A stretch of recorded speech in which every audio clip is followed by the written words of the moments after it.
Close your eyes for a second. I want you to imagine you're sitting in a director's chair. You're on set. The lighting is moody. The tension is palpable. You yell, action. But here's the twist. There's no camera crew, no lights, no actors.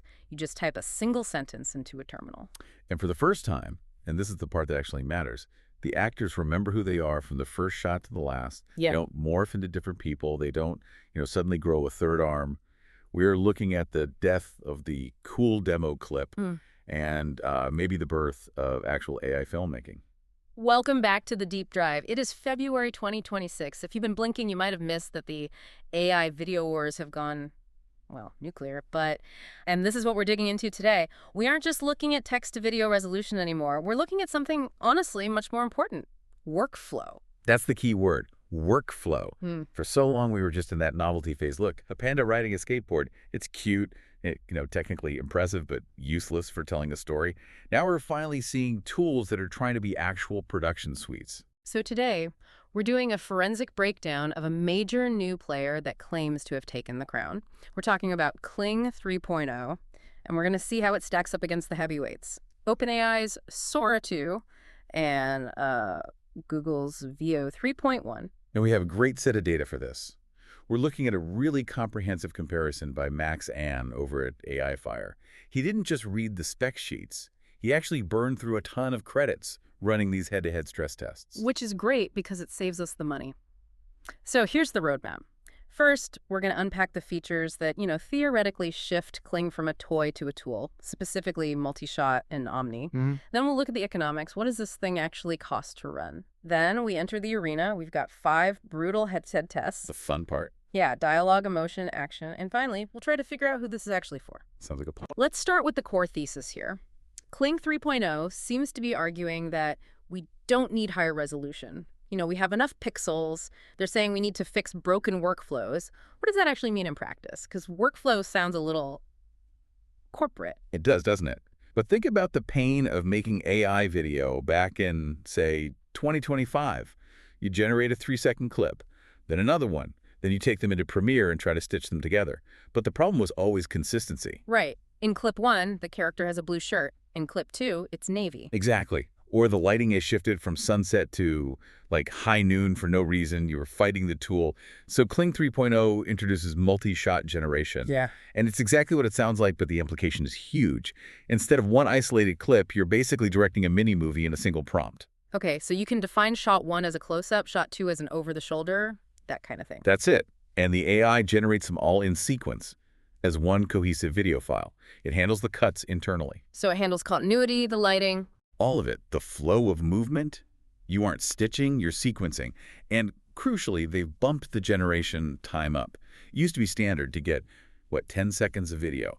Kling 3.0 pushes that to 15. I have to play devil's advocate here. 5 seconds. That doesn't sound like a revolutionary leap. Why does that matter so much? Oh, in filmmaking terms, 5 seconds is an eternity. It's the difference between, a TikTok edit and a scene that actually has room to breathe. In a 10-second clip, everything feels rushed. Start, action, and cut. It creates that sort of frantic AI-generated anxiety. With 15 seconds, a character can hesitate. They can look around. They can react.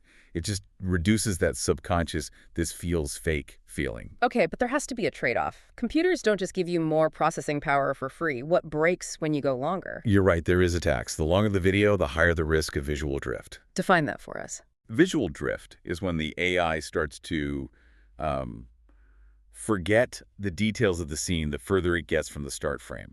By second 14, the AI might forget there was a lamp in the corner, or the wallpaper pattern starts to shift. So you might have to run it a few more times to get a clean take. Exactly. You trade some reliability for better pacing. That brings us to the other big feature, which, frankly, this sounds like the holy grail for anyone trying to tell a story with recurring characters: Omni.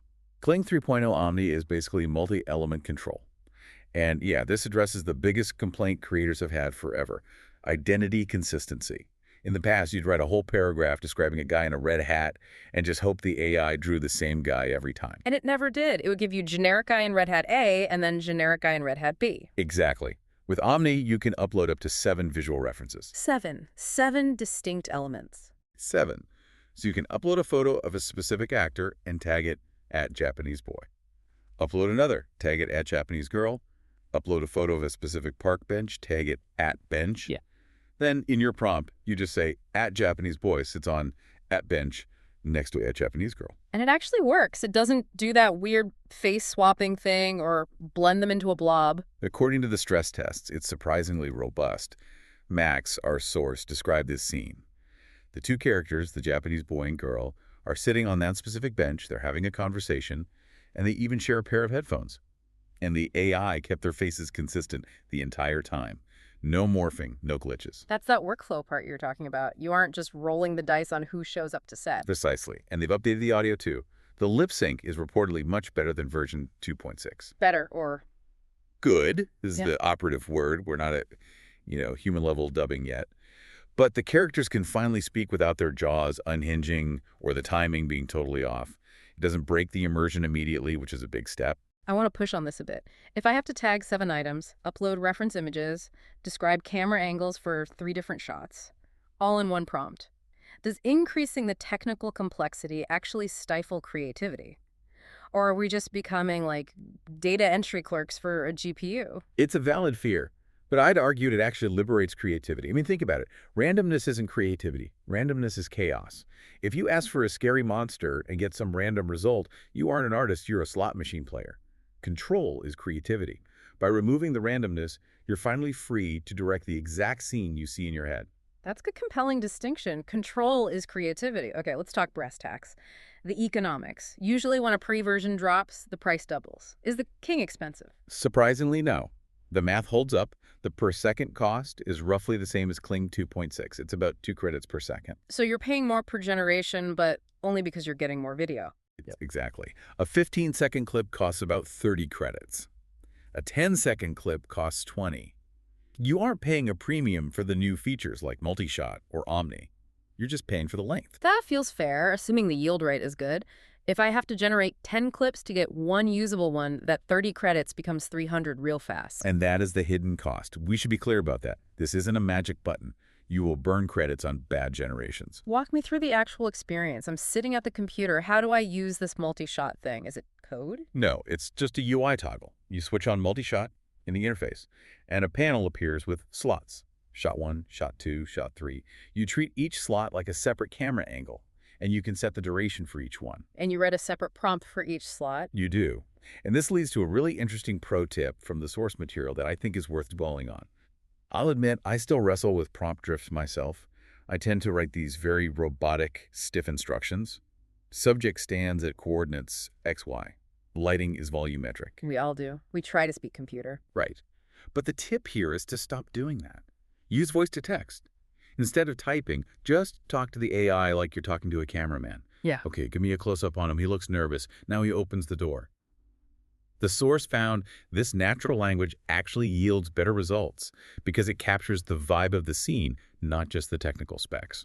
That is fascinating. It suggests the model understands semantic intent better than keyword stuffing. Exactly. So, probing question here. If the cost is effectively the same and the features are better, why wouldn't everyone switch immediately? Is there a catch? The catch is the learning curve. This is a more complex instrument. You aren't just typing cat on bike anymore. You are managing shots, references, timing. The tax is patience. It requires you to actually be a director, not just a prompter. Okay, let's move to the main event, the arena.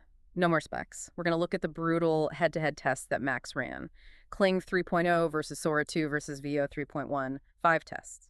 Test number 1, dialogue, the cafe scene.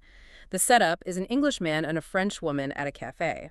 He speaks English, she replies in French. A classic test for video. Who took it? Kling 3.0 took the gold here. The report says it had the most natural emotion and the lip sync was solid. It felt like a real conversation. And the others? Veo 3.1 really struggled. It had that distinct AI sound. The one, it sounds a bit metallic, a bit hollow. The uncanny valley voice. Right. And Sora. Sora wasn't even tested in this specific bracket. There were some restrictions on generating human faces speaking in that context, which is a whole other issue about safety rails versus usability. Interesting. Okay, Kling wins on talk. Test number 2, emotional realism, the angry close-up. The prompt asks for a handheld shot of a person at home, holding back rage, jaw clenched, nostrils flaring. This was a tie. Kling 3.0 and Sora 2 both nailed it.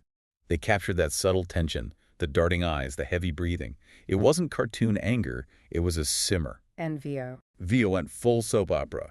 The source called it overacting.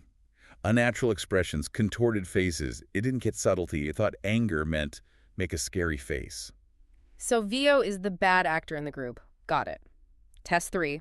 Complex movement. This one is tough. The courier run. A cinematic tracking shot of a courier sprinting through a crowd, locking eyes with another runner, and throwing an envelope. Whoa. I mean, just imagine the math required here. He had to keep a courier in focus, keeping consistent, while generating random pedestrians and cyclists crossing the frame, all while maintaining lighting and momentum. That is a computational nightmare. It sounds impossible for a probabilistic model. And yet, Kling 3.0 did it. It followed the prompt. It kept the courier in focus. It handled the occlusion people walking in front of the camera without glitching the main character out of existence. What about the big bad wolf, Sora 2? Sora 2 started strong, but it stumbled at the finish line. It struggled with the ending. The character acting got weird when the interaction happened. And Veo failed completely. It basically ignored the prompt. It just had random people pointing at things. It lost the plot. It sounds like Veo's having a really rough day in these tests. Okay, test 4. This is where it gets funny, but also revealing. Start and end frames. The prompt was to transition from a quiet courthouse at dawn to a wrecked hallway inside. This is a classic fill-in-the-blank test. Here's the start, here's the end. You figure out how we got there. Kling 3.0 hallucinated. Badly. It completely misunderstood the logic of the scene. It turned the police officers into robbers. It just swapped their roles mid-video. It didn't get the narrative implication. It just morphed pixel blobs. And Veo. Broken physics. It smashed the entrance in a way that didn't make physical sense. Right. Walls just kind of dissolved instead of breaking. So who won? Sora 2. This is where OpenAI flexed its muscle. It produced what the source called an absolute cinema cutscene. It understood the physics of destruction, the lighting change, the transition. Perfectly. So Kling wins on logic and consistency, but Sora wins on the raw physics engine. Exactly. When things need to break realistically, Sora understands the world better. Final test. Test number 5. Multi-shot consistency. The rooftop. A romantic dialogue on a European terrace about trees turning yellow. This plays right to Kling's strength. It won on consistency. The characters look exactly the same in every shot. Sora 2 was called a worthy enemy, but it was hampered by some policy restrictions on video quality. It just looked a bit more compressed, a bit fuzzier. So looking at these tests, it raises a big philosophical question for me. We see Kling winning on human elements, how people act, how scenes flow. We see Sora winning on physics, how glass breaks, how light moves, which is harder for an AI to learn. I'd argue logic is the harder hurdle. Physics is math. You can simulate gravity. You can simulate light bounces. We have game engines that do that. But logic is human, understanding why a cop shouldn't turn into a robber or why a glance is romantic versus angry. That requires a model of the world that goes beyond just pixels. It requires understanding intent. That's a profound thought. Physics is math. Logic is cultural. Right. We are back. We've looked at the features, the costs, and the stress tests. Now we need a verdict. I'm a listener. I have a subscription budget for one of these. Which one do I actually sign up for? It really comes down to your persona. Who are you in this ecosystem? Let's break it down. Okay, if you are a filmmaker or a marketer, someone who needs control, narrative flow, and wants to tell a story with Kling 3.0 is your tool. It allows for B-roll and character scenes that are actually usable because you can control the sequence. The multi-shot feature kills that need for external editing of short clips. You can build a scene. Okay. What about the perfectionist, the visual effects artist? That's Sora 2. If you need a specific physical interaction, like a glass shattering realistically, or a car crash that obeys the laws of physics, Sora's the choice. Assuming you have the budget or the access, of course. It's the visual effects powerhouse. It just understands the physical world better. And Veo 3.1, it took a beating in the tests. Is it just a write-off? Not necessarily. It has a niche. It's for the ecosystem user. If you're already locked into Google and Vertex AI and you need specific color grading standards like Cinema Standard 24 FPS Veo fits into that pipeline, it plays nice with the other Google tools. But for pure creativity, yeah, it's lagging behind right now. So are we approaching a point where the best model doesn't exist? Are we entering a world where we use different models for different shots in the same project? 100%. I think we are already there. You might use Sora for the explosion because it handles particles better, and then you switch to Kling for the reaction shot of the hero because it handles emotion better. So the director of the future is really just a curator of models. Precisely. You're casting algorithms, not just actors. You pick the model that knows how to perform the scene you need. Okay, let's wrap this up with the big picture. We have moved from the cool clip phase to the director phase. That's the headline. Kling 3.0's multi-shot feature is the signal.